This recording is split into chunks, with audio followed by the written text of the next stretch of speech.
మల్లేశం. ఎట్లా ఉంది కాంగ్రెస్ పరిపాలన? మంచిగా ఉందా? కొంత వరకు మంచిగానే పరిపాలన ఇస్తున్నా అని చెప్తుంటారు రేవంత్ రెడ్డి. కొన్ని పథకాలు, సంక్షేమ పథకాలు కొందరికి అందుతున్నాయి, కొందరికి అందుతలేవు. అలానే 6 గ్యారెంటీలు వస్తున్నాయన్న.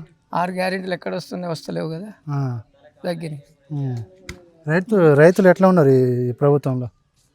రైతులకు కొరత, యూరియా కొరత చాలా ఈసారి అది అయింది. ఈ యొక్క సరుకులు పండించినాక కూడా చాలా ఇబ్బందులు పడుతున్నాం. గతంలో ఉండేనా ఇట్లా? గతంలో ఇంత ధాన్యానికి ఇంత అది లేకుండా ఉండే, షాపుని వెళ్ళిపోయింది.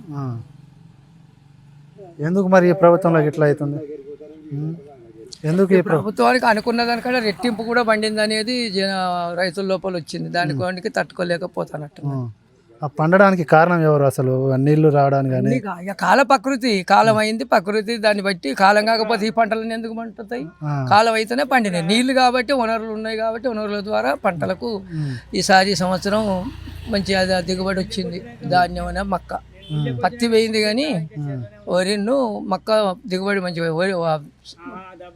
వర్షాభావం ఎక్కువ వచ్చింది కాబట్టి వెనకకు, దానివల్ల రైతు దేనికి అనేది బాగా వేసుడు జరిగింది. రైతులు బాగుపడ్డారంటే, అంటే మంచిగా వ్యవసాయం చేసుకున్నారంటే ఏ ప్రభుత్వంలో చేసుకున్నారు? ఇప్పుడు ఈ ప్రభుత్వం కాలం అయిన దానికే చేసుకున్నాడు వ్యవసాయం. నీళ్ళు లేనప్పుడు వ్యవసాయం ఏం చేస్తాడు? పెట్టుబడి సాయం కానీ ఏమైనా కానీ గత ప్రభుత్వంలో అనుకున్న టైంకే వేయలే, అట్లా కొంత అది అయింది. కేసీఆర్ ఉన్నప్పుడు ఎట్లా పడ్డది? లెక్కకి 6 నెలలకు ఒకసారి కరెక్ట్ టైం టు టైం. రైతు అప్పు లేదు కానీ రైతు బంధు అయితే టైం టు టైం.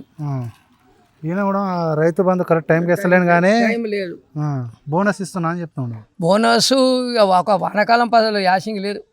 వానాకాలం పసలు కూడా ఇంకో 20% రావాలి అంటున్నారు. వెనక ముందు అందరికి వచ్చినట్టే కానీ యాసింగ్ అయితే లేదు సన్న వాటిలకు పోయిన టైం కాంచి. మీ ఎమ్మెల్యే ఎవరు ఇప్పుడు? నాగరాజు. ఎట్లా ఉన్నాయి ఆయన పనితీరు? మంచిగా ఉందా? వస్తా అంటాడు, పోతా అంటాడు. ఆయన పనితీరు ఆయనే, మాది మేమే. అంటే రైతులను పట్టించుకోవడం కానీ ఇట్లా ఇప్పుడు వడ్లు ఇట్లా పోవట్లేదు, ఇటు వస్తుండా ఇట్లా అని మొన్న ఒక్కనాడు వచ్చిపోయిండు. ఆయనది ఏం తాగుతుంది? రైతు వేదికలో రైతు అనేది వాళ్ళది వేరే ఉంటుంది. వస్తాడు, చెప్తాడు, పోతాడు. మెయింటెనెన్స్ సొసైటీ ఉంటుంది. గతంలో మీ మాజీ ఎమ్మెల్యే ఆరూరు రమేష్ పరిపాలన ఎట్లా ఉండే, ఈయన పరిపాలన ఎట్లా?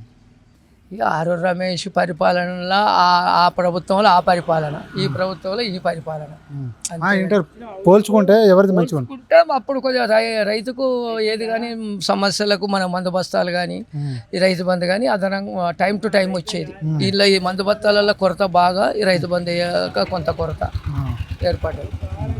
ఆపద సాపదికి ఇట్లా ఏమైనా ఉంటే ఎమ్మెల్యే గారైనా వస్తాడు, ఆపద సాపదికి ఎవరైనా వస్తాను. ఈ ఆపద అన్నప్పుడు రాకపోతే ఎట్లా ఉంటారు? వస్తాను.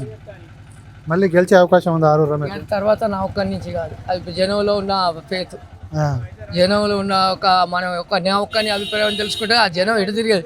పోయినసారి మొత్తం బీఆర్ఎస్ఏకి వెళ్తుంది అనుకున్నాం. టీఆర్ఎస్ అనుకోకుండా కాంగ్రెసే గెలిచింది. మనం జనంలో ఏం ఊహిస్తాం?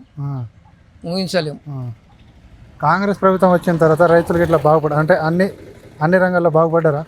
అన్ని రంగాలు నేను చెప్తలేనా? ఇక్కడ రైతుకు ఈ సంవత్సరం మందుల కొరత బాగా జరిగింది. మందు బస్తాల కొరత టైంకు రైతు బంధు అయ్యాక మంచిగా ఉందా మరి పరిపాలన? కొంత వరకు. మళ్ళీ వచ్చే అవకాశం ఉందా కాంగ్రెస్? అది నేను చెప్పలేను. మళ్ళీ 10 సంవత్సరాలు నేనే ఉంటా అని చెప్తాడు అంటాడు. జనంలో అది నేను ఒక్కనే గెలుస్తాడా? అదే నా ఆ జనంలో ఫేతు. జనం ఎటు తిరిగేది తెలియదు. మనం ఒక్కలో వేసే ఏగానే గెలిచేది కాదు. జనం ఎటు ఎత్తే అటు ముగ్గు ఉంటుంది.